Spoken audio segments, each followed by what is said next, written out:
He had everything: a high-flying career, a prestigious name, and a stunning new wife on his arm. At the biggest gala of the year, Stephen Rowe was the king of his world, ready to show everyone what he had. But his night of triumph turns to ash when the ex-wife he abandoned walks in. She's not the broken woman he remembers. She's flanked by a billionaire, and a team of private security is clearing her path. This isn't just an awkward encounter, it's an execution. Before we start the story, tell us in the comments, what city are you watching from? And at the end, don't forget to rate this story from 0 to 10. Enjoy the story. The grand staircase of the Art Institute of Chicago was a river of tuxedos and silk, the muted roar of polite society echoing off the marble. A string quartet, perched on the landing, soared away at a Vivaldi piece, their music a thin, elegant veneer over the raw commerce of networking happening below. Stephen Rowe stood at the epicenter of it all, one hand holding a flute of champagne, the other resting possessively on the small of his new wife's back. He was, in a word, proud. Stephen, at 44, was a senior vice president at LaSalle Capital Partners. He was a man who had meticulously curated his life, and Isabel, his wife of 11 months, was his finest acquisition. She was 26, with hair the color of dark honey, and a laugh that made men twice her age feel interesting. Tonight, she was poured into a liquid gold dress that seemed to shimmer with its own light source. He watched Daniel Meeks, a managing director from a rival firm, watch her. The envy in Meeks's eyes was as clear and satisfying as the champagne. "Stephen, darling, Daniel was just telling me about his new boat," Isabel said, her voice a perfect blend of breathless interest and practiced charm. "Is that so, Dan? We're still deciding between the Hamptons or Telluride for the ski house," Stephen replied, a casual, devastating volley. He felt Isabel squeeze his hand. She knew the game. She loved the game. This was his world. This was the reward. This was why he'd done it. A phantom memory, unwelcome and sour, pricked at his consciousness. A different woman, different hair, a different life. Anna, his ex-wife. He pictured her as he last saw her, standing in the sterile hallway of their finalized divorce hearing.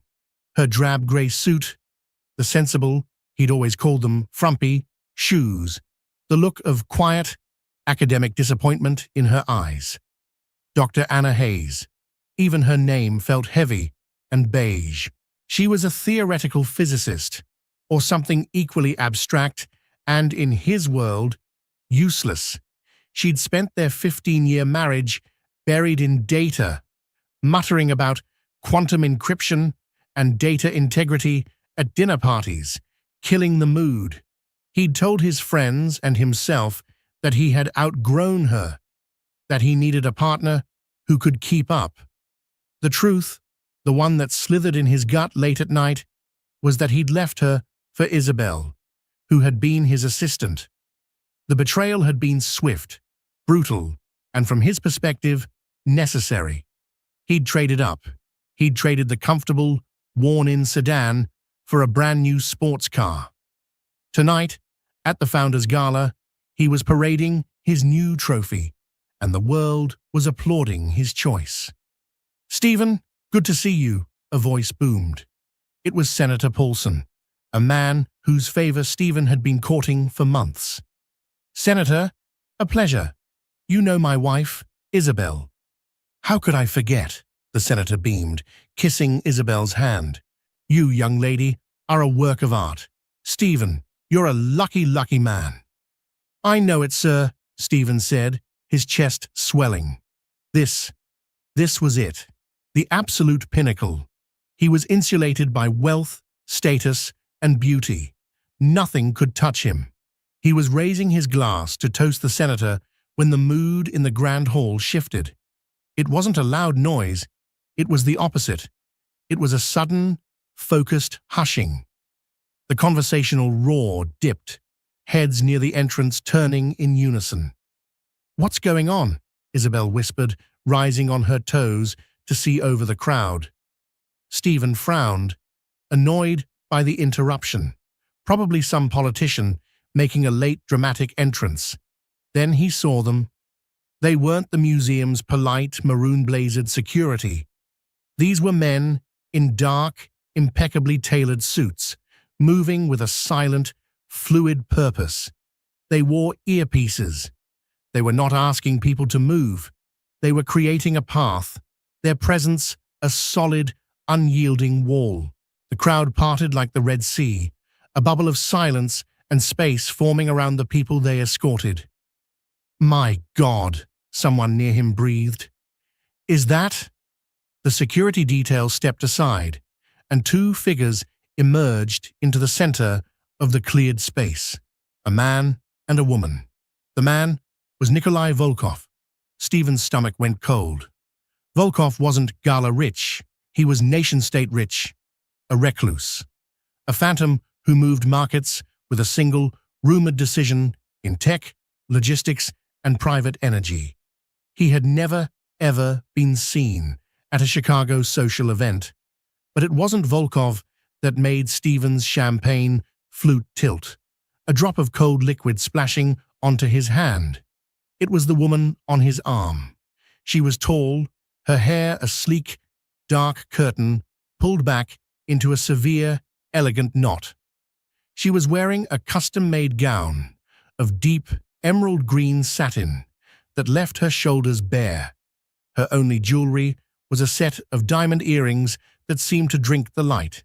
She turned her head, scanning the room with a look of calm, almost bored assessment. Her eyes, the same eyes he'd last seen filmed with tears in a courthouse hallway, were now clear, sharp, and devastatingly neutral. It was Anna. The string quartet faltered, one of the violins scratching a sour note into the sudden vacuum. Stephen's breath hitched. It was as if a switch had been thrown, plunging his vibrant Technicolor world into a cold, flat gray. This was not Anna. The Anna he remembered, the Anna he had constructed in his memory to justify his betrayal, was a creature of beige cardigans and untidy buns. She was a woman who smelled of old books and microwaved coffee. She was the anchor he'd cut loose to sail faster. This woman was an icebreaker. "Stephen? Stephen, who is that?" Isabel whispered, her grip on his arm no longer affectionate but sharp, her nails digging into his bicep. He couldn't answer. He was watching Anna.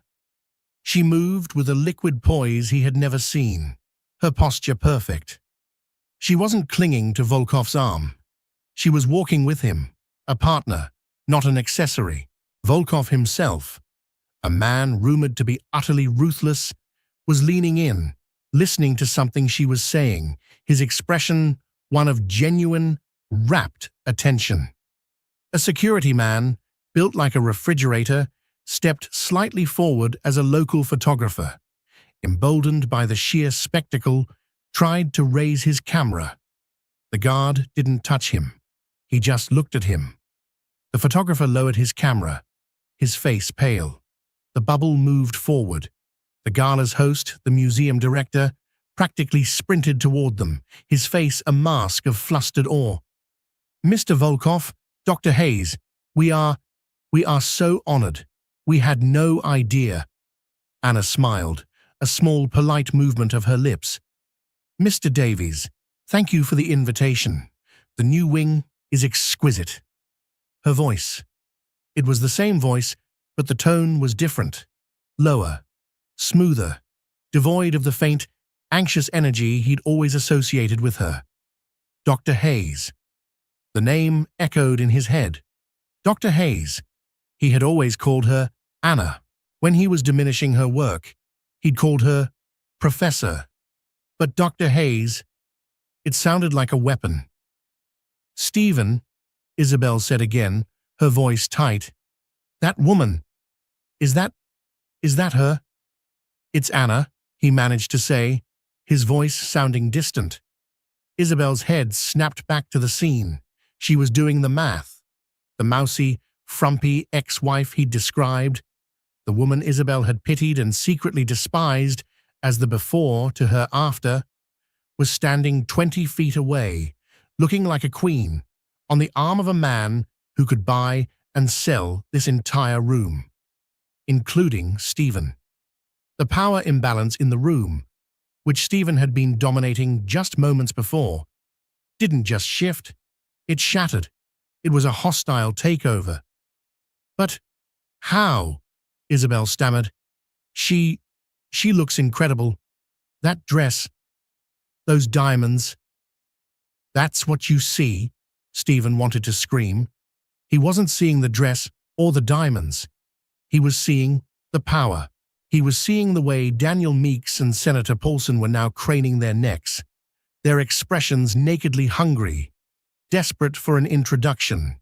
His contacts, his marks. Stephen tried to regain control. He was Stephen Rowe. He belonged here. He attempted a small, familiar wave. A "look at that, my ex" gesture. Anna and Volkov were walking past their position. Anna's eyes swept the crowd, and for a fraction of a second, they met Stephen's. There was no hatred, no lingering pain, no "you ruined my life" fire. There was nothing. Just recognition. A brief, polite, and utterly devastatingly neutral nod. The kind you would give a doorman you saw every day.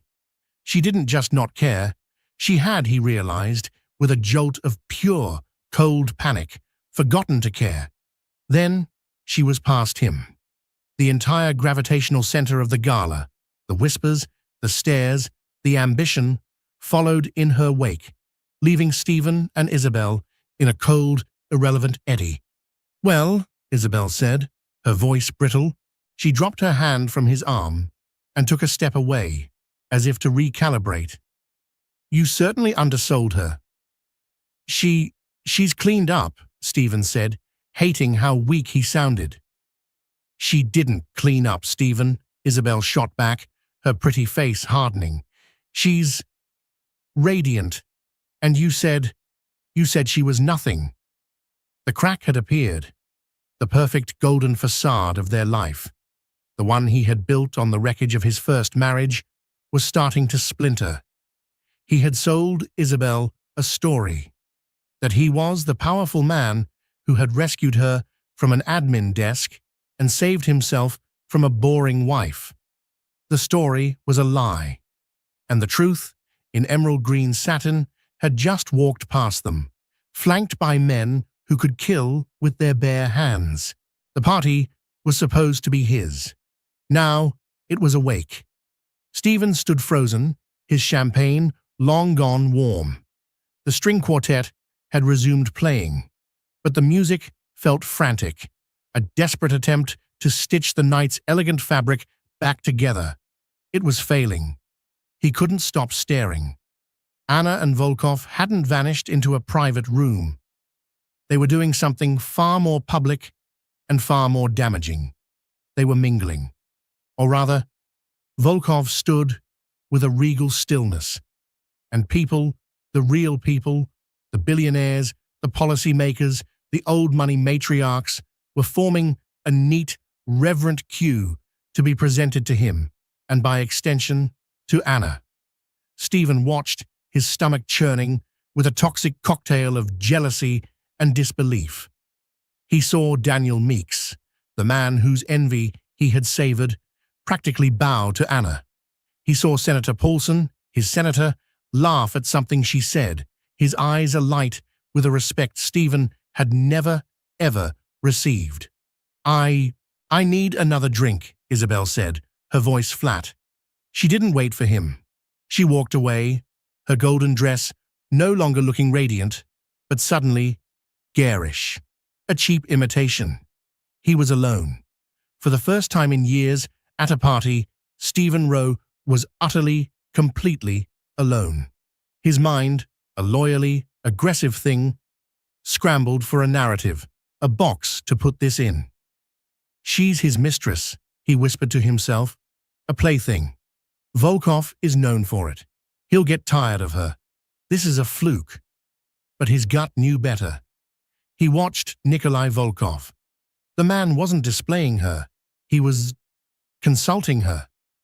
Before shaking her hand, his eyes would flick to Anna. When the museum director spoke, Volkov let Anna answer. It wasn't deference exactly. It was partnership. A memory, sharp and acidic, flooded his senses. A Saturday afternoon, 3 years ago. He was on the patio, on a call, closing a deal. Anna had come out, her hands smudged with whiteboard marker, her eyes electric with discovery. Stephen, I think I solved the stable distribution problem, she'd said, holding up a sheaf of papers covered in equations. Anna, for God's sake, I'm on a call, he'd snapped, covering the receiver. Can't you see I'm working? Real work?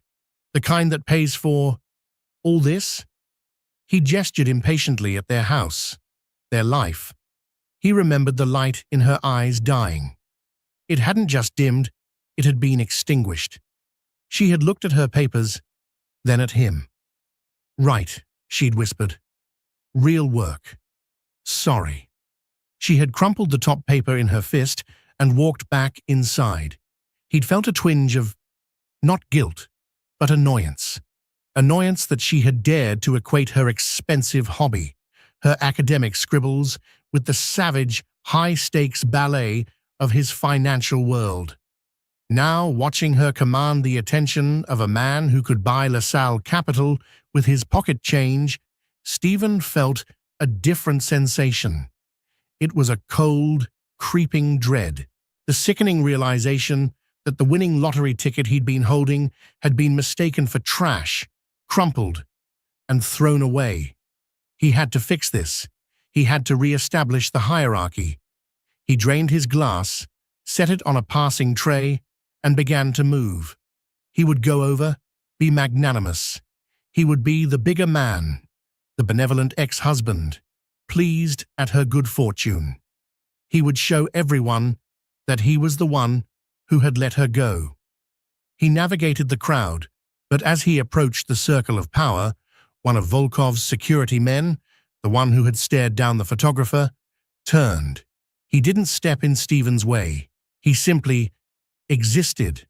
His presence was a period, a full stop. Stephen slowed, his bravado failing. He was close enough to hear them now. Which is why Dr. Hayes's platform is so revolutionary, Volkov was saying, his Russian accent a low rumble.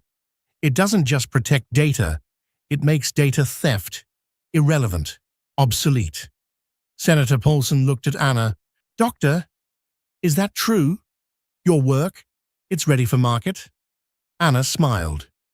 We're past the theoretical stage, Senator. The beta is already implemented across Mr. Volkov's entire global logistics network. As of last month, his system is, quite literally, unhackable. The senator's jaw went slack. Stephen felt his own mouth go dry. The expensive hobby, the scribbles. He had been married to a woman who had solved the single biggest problem in modern technology, and he had been bored by it.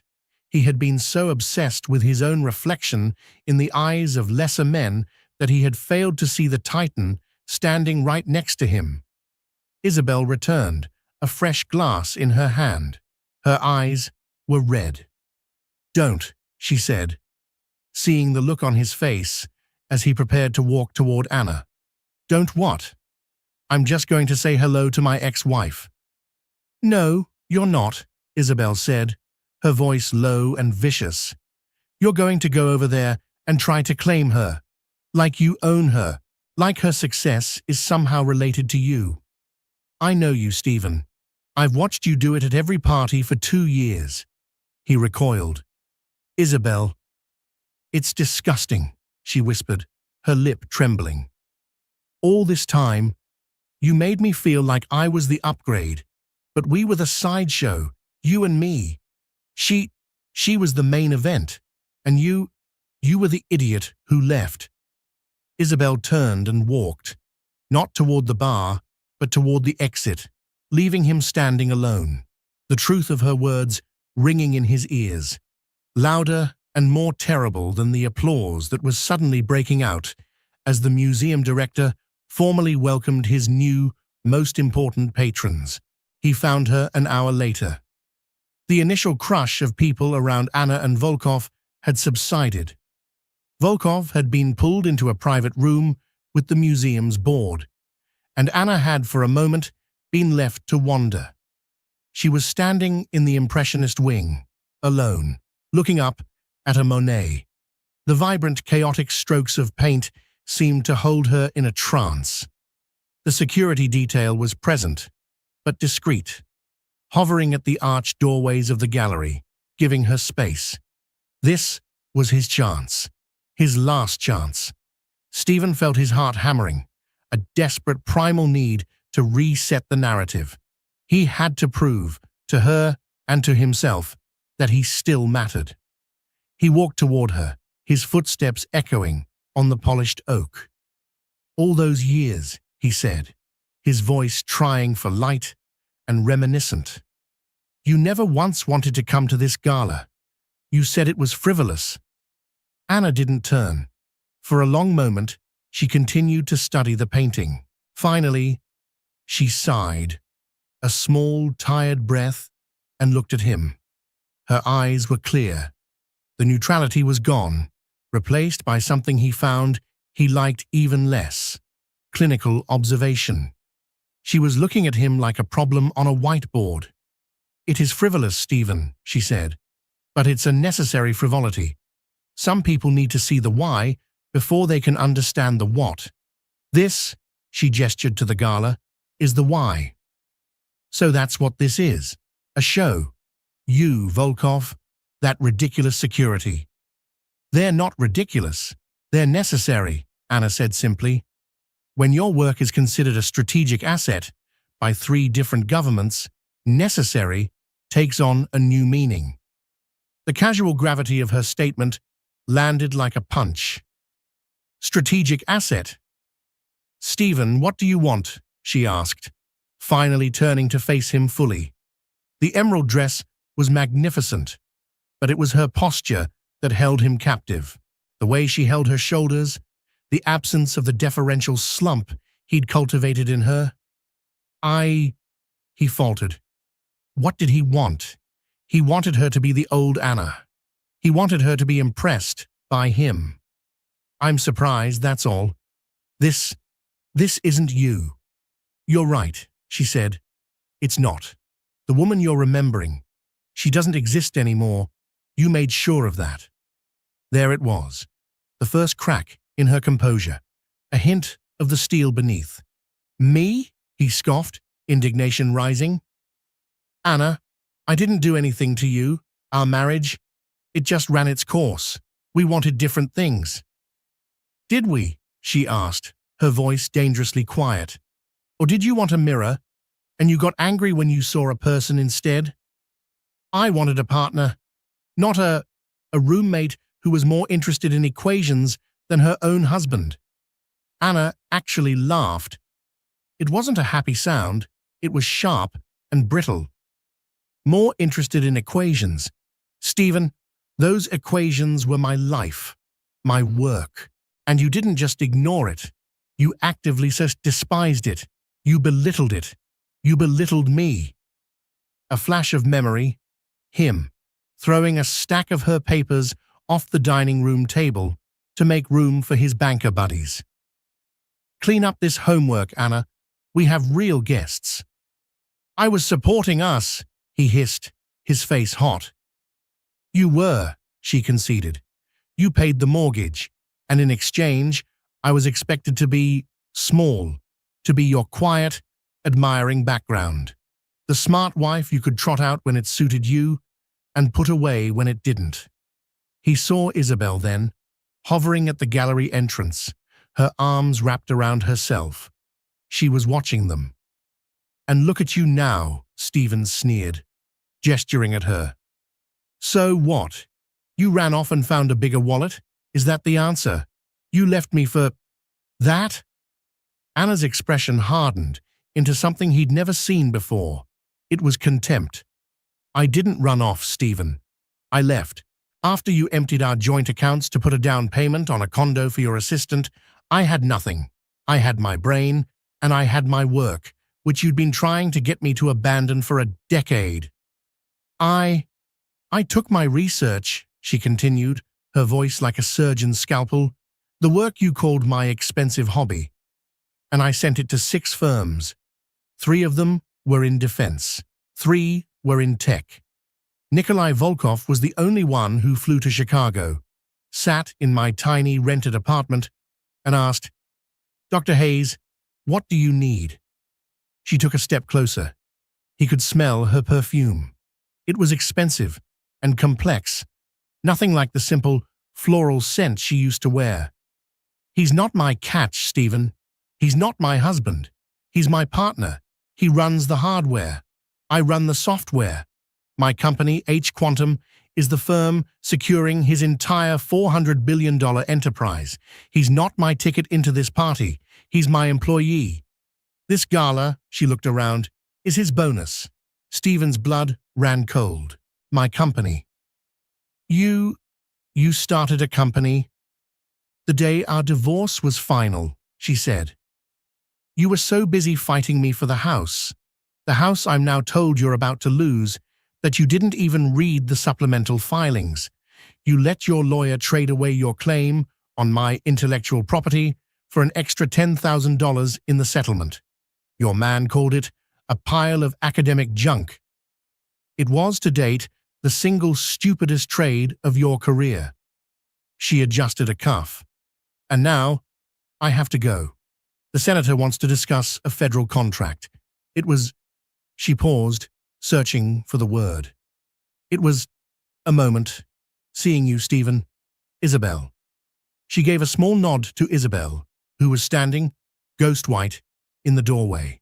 Then, without a backward glance, Dr. Anna Hayes walked away, her security detail falling into formation around her, leaving Stephen alone in the gallery, the silent, mocking faces of the impressionists watching him disintegrate.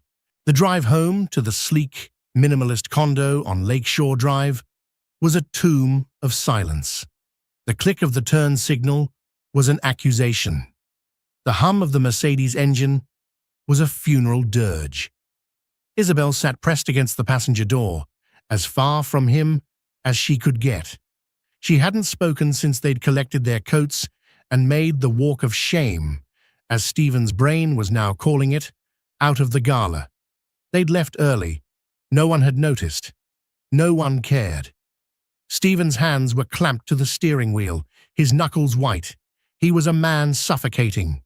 The air in the car was thick with unsaid words, with the stench of his colossal, life-altering failure. "He's my employee.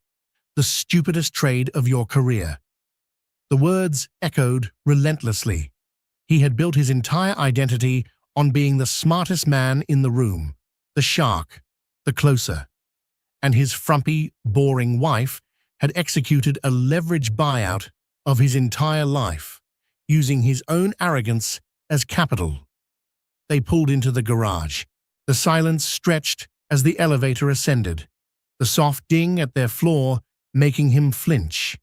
He fumbled with the key, his hand shaking.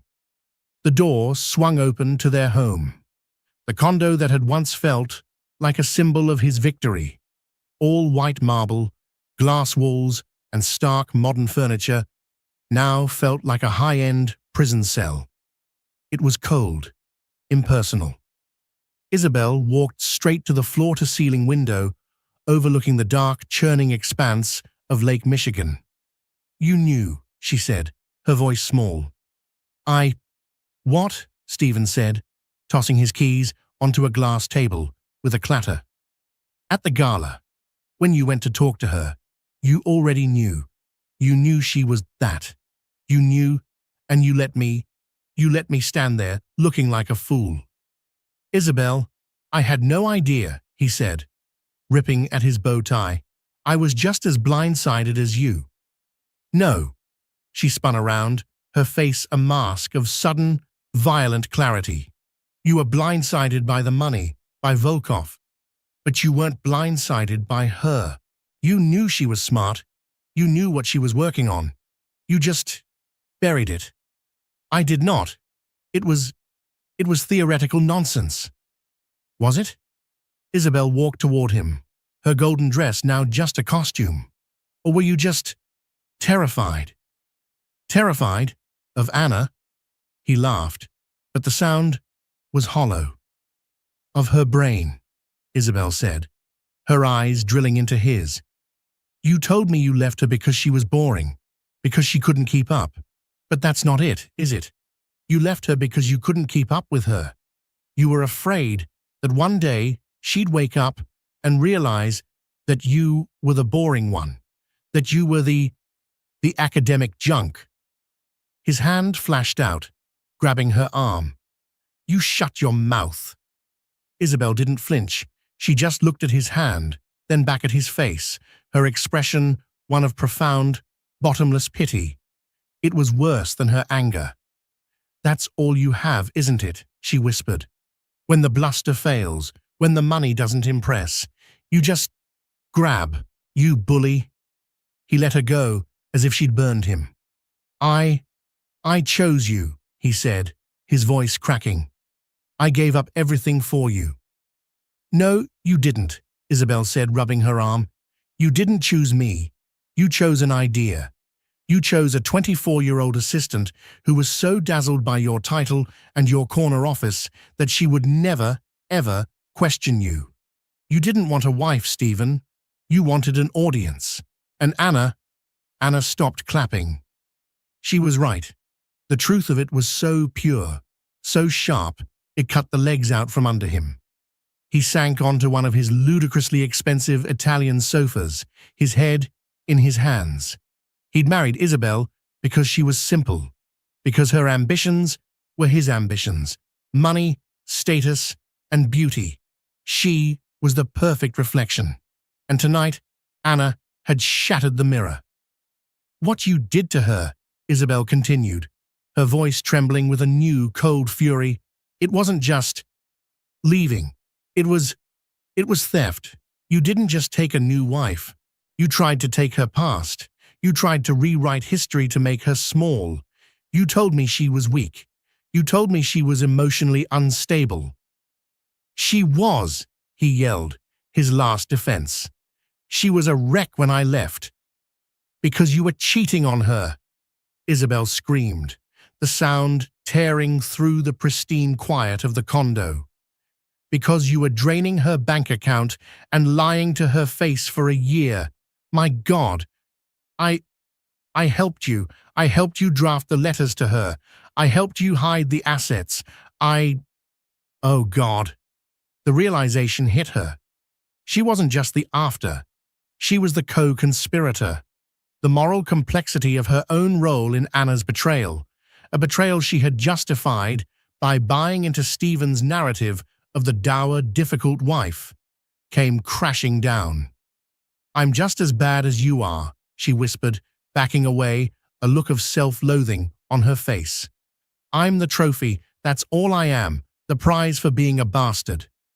Izzy, no, that's not. Don't call me that, she snapped. I need to go. I can't be in this room. She grabbed her purse from the counter. Where are you going? He demanded, standing up. It's 2 a.m. I'm going to a hotel, she said, her hand on the doorknob. And tomorrow, I'm going to my mother's. And then I'm going to find a lawyer. A very, very good one. Not one of yours. Isabel, don't be ridiculous, he said, trying to regain the old, confident tone. You're upset. We're both upset. We'll talk in the morning.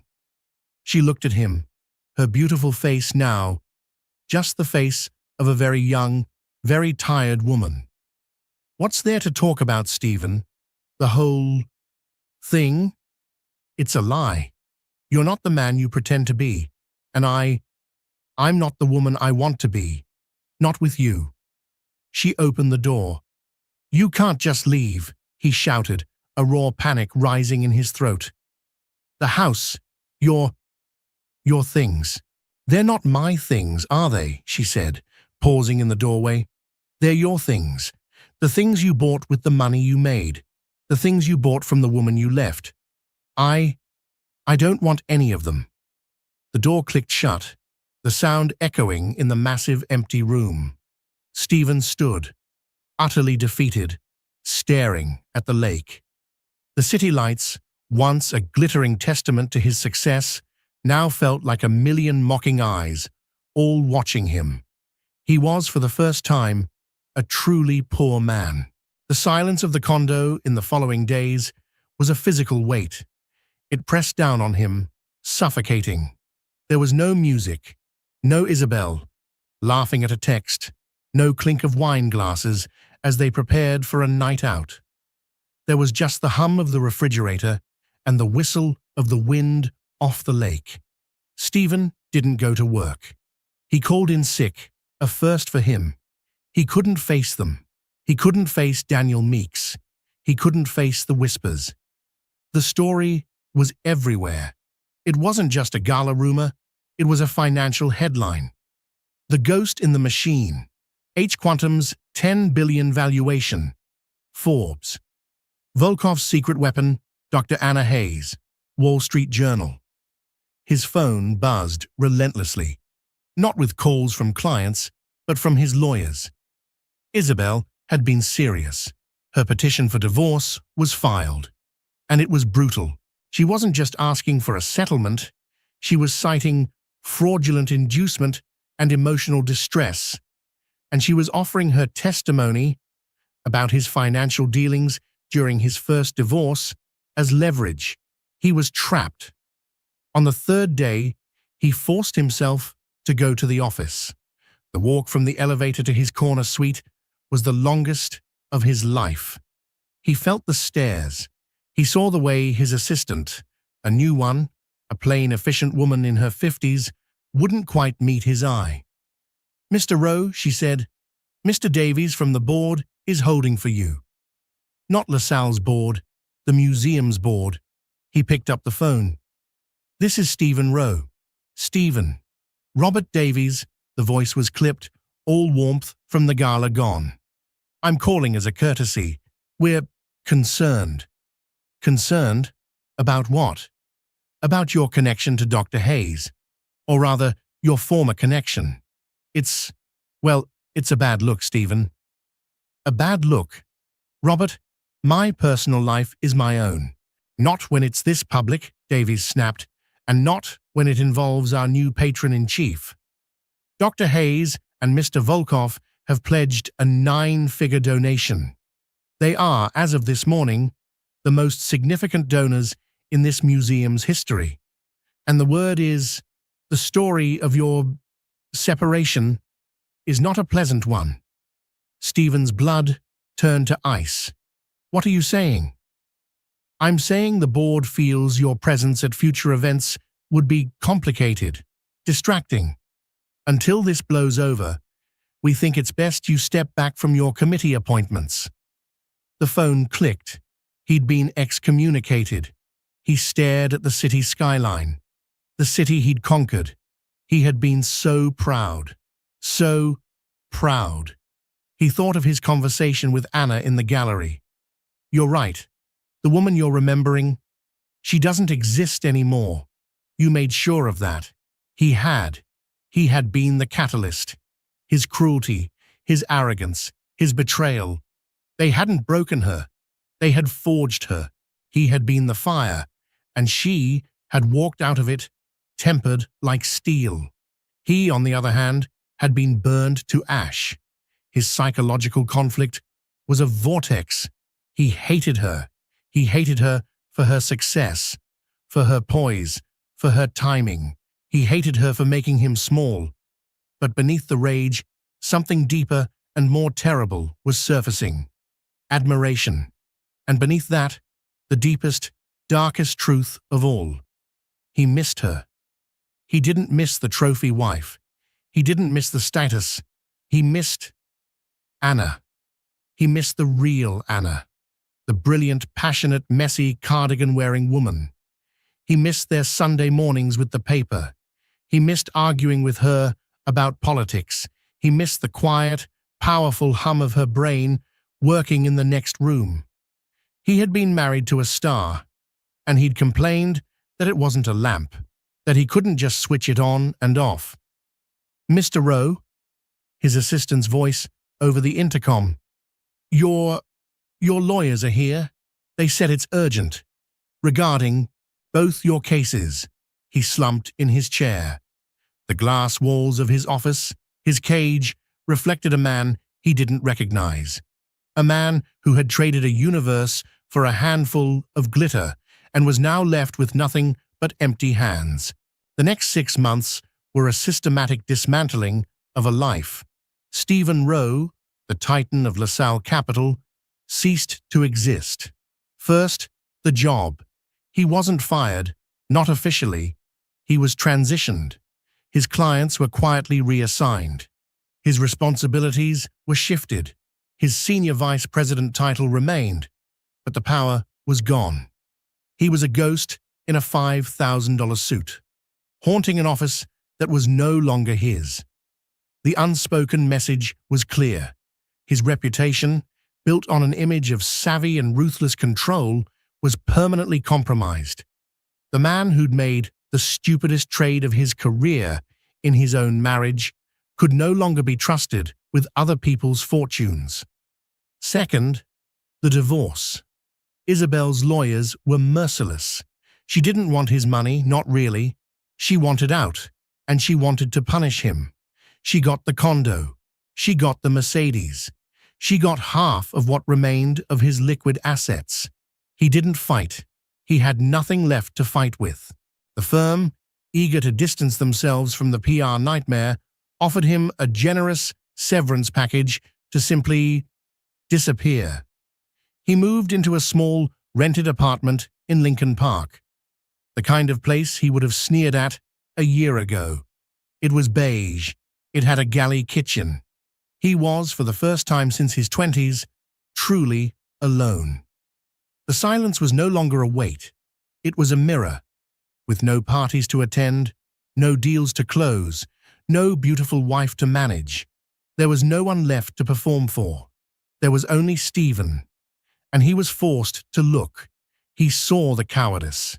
He saw the insecurity that had masqueraded as ambition.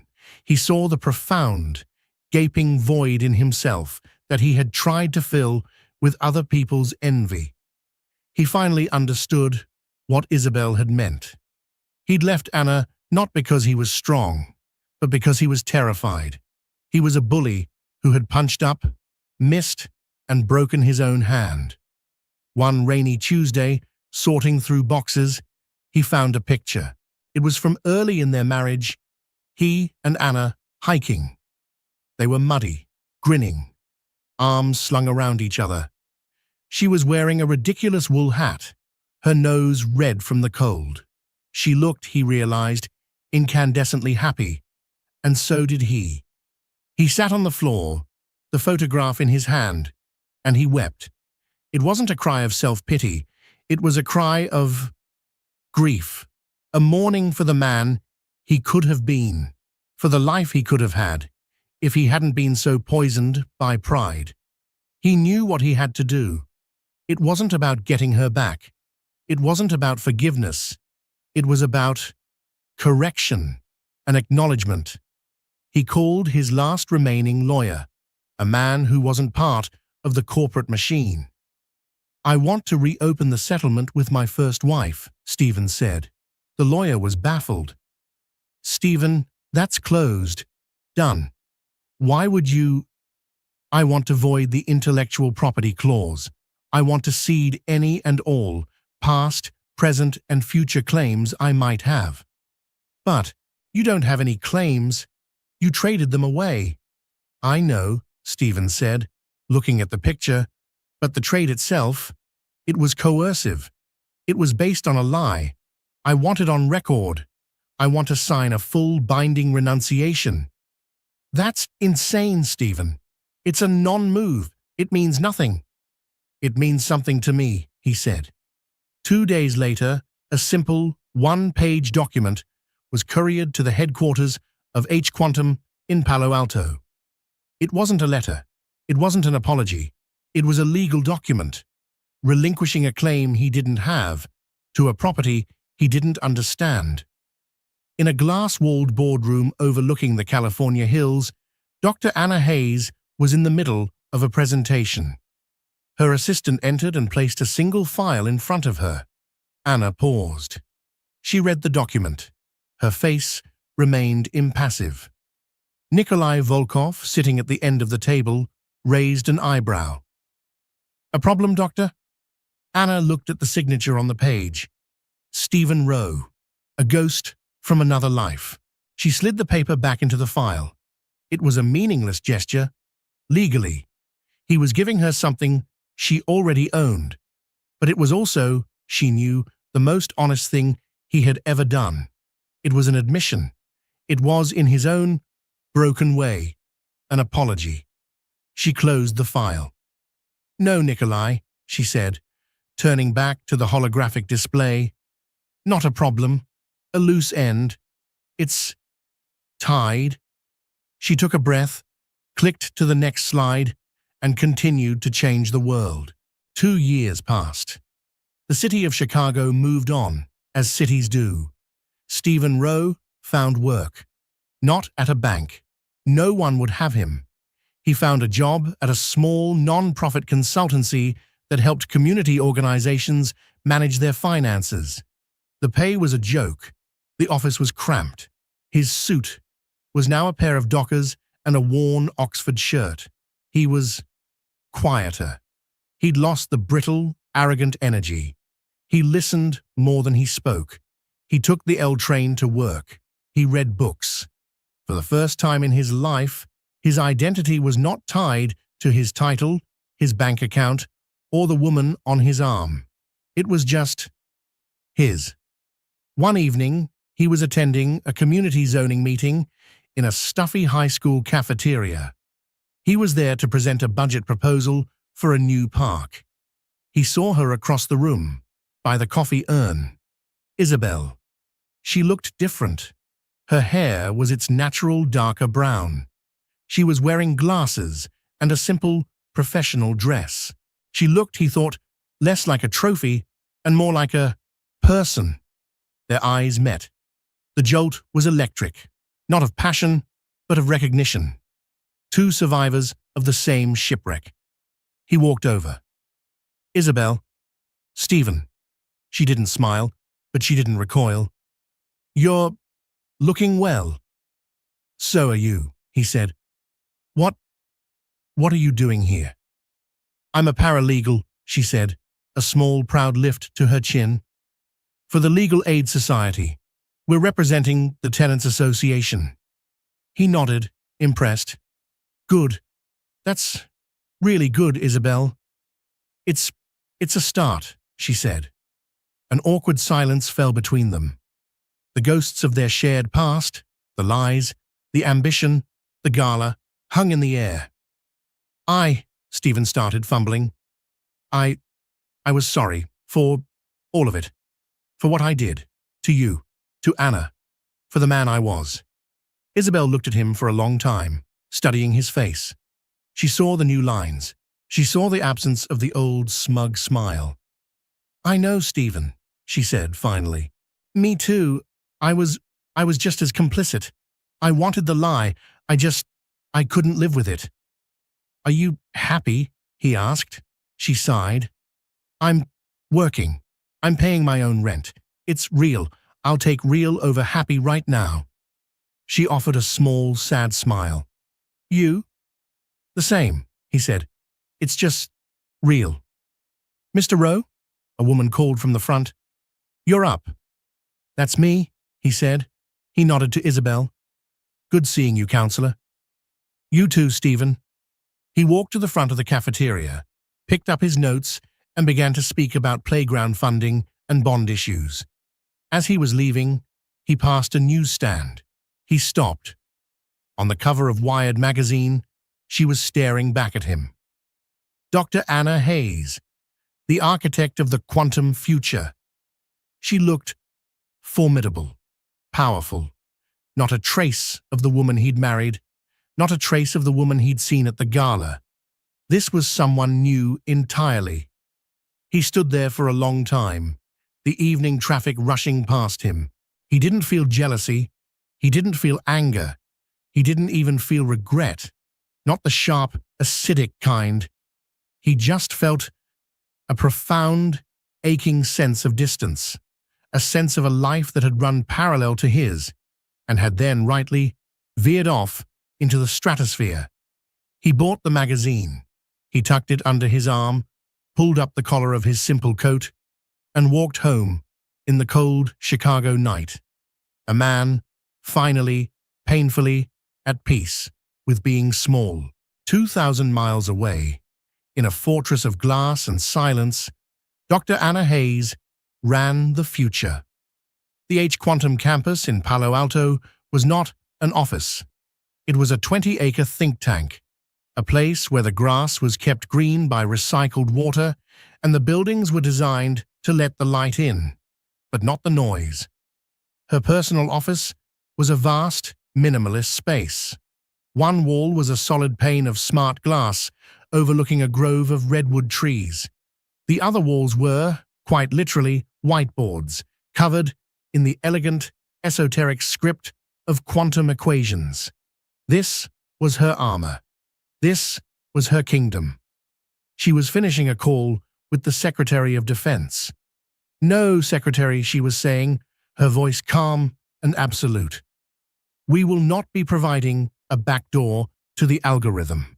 The entire point of H Quantum is that it is, by design, incorruptible. Not even by us, especially not by us. Yes, I understand the strategic imperative, but the greater imperative is trust. The moment we compromise, the platform is worthless. Thank you for your time."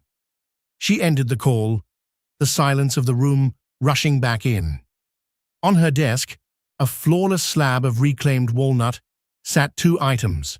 One was the new issue of Wired magazine, her own face staring from the cover, the words, "The Architect of the Quantum Future," emblazoned beneath. The other was a simple, framed document. It was the legal renunciation Stephen had signed 2 years ago. Her assistant, a ruthlessly efficient woman named Kira, had framed it. Anna had been unsure why she kept it. It was, as Stephen's own lawyer had called it, a non-move. She looked at the magazine, then at the document. The cover was the what. The document was the why. She had never, not once, set out for revenge. Revenge was a hot, messy, emotional impulse. Anna was a creature of logic. What she had sought was not revenge. It was justice. A rebalancing of an equation that had been violently skewed. The gala, 2.5 years ago, had not been a fluke. She and Nikolai had planned it. They had known Stephen and his new wife would be there. They had known the exact moment to arrive for maximum impact. It was not a social call. It was a strategic deployment. It was the public announcement of her company's emergence, aimed directly at the heart of the financial and political world she had once been excluded from. Her anger at Stephen had burned out long ago, leaving behind something colder and harder. Resolve. The affair with Isabel had been a common, banal betrayal. It hurt, yes, but it was a wound to the heart. The real wound, the one that had festered, was the wound to her mind. She remembered, with a clarity that still made her fingers clench, the day she had tried to explain her breakthrough to him. The stable distribution problem. He had been getting dressed for a benefit, knotting a silk tie. "That's great, honey," he'd said, his eyes on his own reflection. "Can you use that math to figure out why my golf handicap is so high?" He'd laughed. And then, as she stood there, holding the papers that would become the foundation of her empire, he had patted her on the head. Literally. A condescending pat, as one would a clever dog that had learned a new, useless trick. Just make sure the caterer's bill is on my desk, okay, Professor? That was the moment he had ceased to be her husband. The rest was just paperwork. Nikolai Volkov, in contrast, had read her initial 80-page proposal, flown to her tiny apartment, sat on her second-hand sofa for 3 hours, and then, in his low, rumbling accent, had said 5 words that changed her life. I see it all, Doctor. He hadn't just seen the what, he saw the why. The inter-office chime buzzed. Kira? Dr. Volkov is here, ma'am. Send him in. Nikolai entered. He was the same as he'd been at the gala. Imposing, impeccably dressed, his presence sucking the casual energy from the room. He was her partner, her investor, and in many ways, her only true peer. Their relationship was one of deep, abiding, and utterly platonic respect. He looked at the magazine on her desk. A good cover, he noted. The lighting is dramatic. It's effective, Anna replied, closing the cover. I received word this morning, he said, moving to the window. LaSalle Capital has entered into a forced merger. Your ex-husband's old firm. Their risk models were antiquated. A small, satisfied pause. They were over-leveraged in sectors our technology has just rendered obsolete. Anna felt nothing. A distant echo of something. He hasn't worked there for 2 years, Nikolai. I know, he turned. His severance options will be worthless. He is, as you Americans say, tapped out. Completely. Does this please you? Anna considered the question. It confirms the data, she said. Arrogance is a poor hedge. And him? The man? Stephen is irrelevant, she said, echoing his own words from years prior. A footnote in my research. Nikolai studied her. I do not believe that, Anna. Not entirely. You keep his letter. You stare at that magazine. He is not a footnote. He is the, how do you say, the control group, the baseline against which you measure your new reality. He was right, of course. He was always right. Stephen wasn't the enemy. He was the variable that had proven her hypothesis. Kira, Anna said into the chime, you can hold my calls for the next hour. Actually, Doctor, Kira's voice came back, hesitant. There is one person. She's insistent. She says it's a personal matter, a timeline-sensitive one. Anna frowned. Who is it? A Ms. Isabel Rowe. Well, Kira corrected. She said her name is Isabel Brent now. Anna's blood, which had been flowing at a calm, steady rate, suddenly went cold. She could feel Nikolai's eyes on her. Isabel, the name was a shard of glass. In all her calculations, in all her strategic planning, Isabel had been a non-entity, a trophy, a symptom of Stephen's weakness. She wants what? Anna managed, her voice suddenly tight. She's not in California, she's in Chicago. She wants to know if you'll be in the city anytime soon. She said she needs to return something. Return something? Anna scoffed. A casserole dish. She was very clear, Doctor. She said, I have something that belongs to her, from her marriage, something Stephen never knew I had. She sounded, if I may, ma'am, desperate. Anna was silent. Her fortress of logic and glass and steel suddenly felt flimsy. Stephen was a clean break, a legal dissolution. But Isabel was the mess. The human, emotional, humiliating mess. The woman who had slept in her bed, with her husband, while Anna was in the next room, working. What do you want to do? Nikolai asked, his voice soft. Anna looked out at the redwood trees, ancient and unbothered. She had spent years making herself unbailable. She had built a life so secure, so high-level, that no one from her past could ever touch her. And now, The one person she had never, ever wanted to see again was knocking at the gate. "Kira," Anna said, her voice hard as diamond, "check the schedule. When am I next in Chicago?" "The Global Logistics Summit, Doctor, in 3 weeks. Book a hotel, a neutral suite, not my usual, and get a time from Ms. Brent. 1 hour. And Kira?" "Yes, Doctor. No one else on my team is to know about this. No one." "Understood." The line clicked off. Nikolai watched her. "You are going to see her." "I am," Anna said. "Why?" he asked. "She is less than a footnote. She is a mistake in the margin." Anna turned from the window, her eyes dark and unreadable. "Because, Nikolai, she was there. She saw the before. And I need to know what thing. A woman like that thinks she can possibly return to a woman like me." The story of Stephen, Anna, and Isabel isn't just about betrayal. It's about the difference between looking powerful and being powerful. It's a reminder that the people we throw away, the ones we underestimate, might just be the ones who own the future. What did you think of Stephen's downfall? Was his redemption at the end enough? Or did he deserve more? Let me know your thoughts in the comments below. If this story moved you, please hit that like button, share it with someone who loves a story of just desserts, and be sure to subscribe for more emotional dramas just like this one. Thank you for watching.